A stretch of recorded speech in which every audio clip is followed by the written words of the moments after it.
Hi all, welcome to Raaonline. Whenever we say vital signs, we look at the heart rate, blood pressure and the respiratory rate. There is one more important vital sign which is often neglected, that is temperature. Body temperature is a vital sign and it is tightly regulated for normal physiological functioning. But in the perioperative period, this regulation is altered and patient might have hypo or hyperthermia. What is more important is the instance of hypothermia is about 90%. It is much more common than hyperthermia. This temperature fluctuation have harmful physiological effects and affect the perioperative outcome.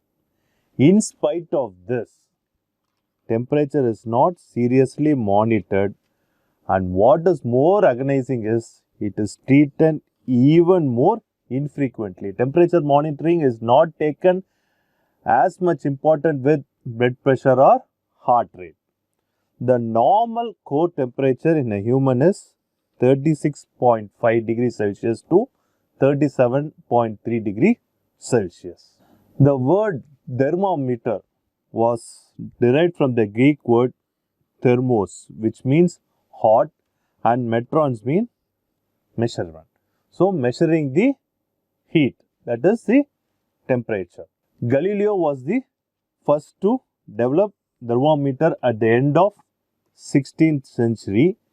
However, none of these thermometers were calibrated and therefore only used to estimate the relative temperature difference. The first calibrated thermometer was developed by an astronomer, Holus Romier.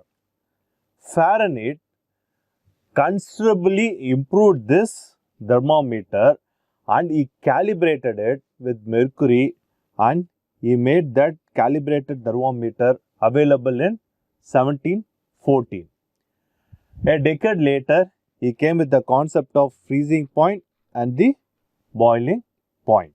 Later, the temperature unit of Celsius was done by Andreas Celsius. He is a Swedish astronomer. He invented the Celsius degree for temperature management, and he said 0 degrees Celsius is a freezing point and 100 degrees Celsius is a boiling point of water. What is the definition of temperature? It reflects the balance between the amount of heat produced by the body to the amount of heat lost to the external environment. So, it is a balance between heat produced and heat lost. You can measure temperature in two ways. One is measuring the core temperature and another is the surface temperature. What is the core temperature? The core temperature is nothing but the temperature of deeper tissues like cranium, thorax, abdominal cavity and pelvic cavity. This remains fairly constant whenever you measure.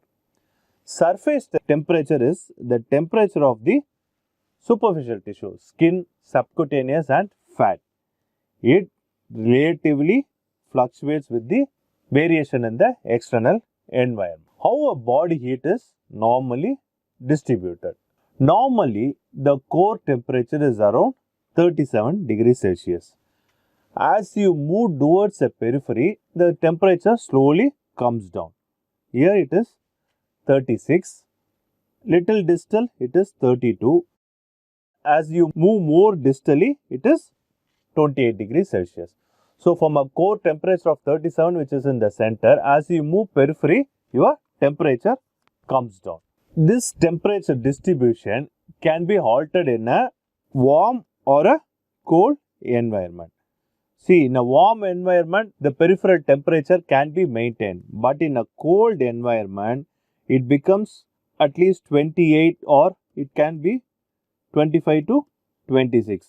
As you move more periphery with the cold environment, the temperature becomes more colder in the peripheries. Coming to the generalized way of to say when the patient has cold, your core temperature will be maintained, the peripheries will be cold. When you have a warm environment, the whole body is going to have a high temperature. And this balance will be altered with anesthesia and your peripheral will be cold. And hypothermia will invariably happen with anesthesia, which I will explain later. Now coming to the physiology of temperature management. Okay, you have some thermal receptors and input, the hypothalamus, other part of the brain, spinal cord, deep thoracic and abdominal tissue and skin surface. Each of these 5 structures contribute to 20% of thermal input. And the cold signal travels with A delta fiber and the warm signals is with unmyelinated C fiber. And this travels to the spinothalamic tract of the anterior spinal cord. From there, it goes to the hypothalamus. So, you have a central regulation in hypothalamus. The hypothalamus have 2 types of response. Either it can have a behavioral regulation or an autonomic regulation.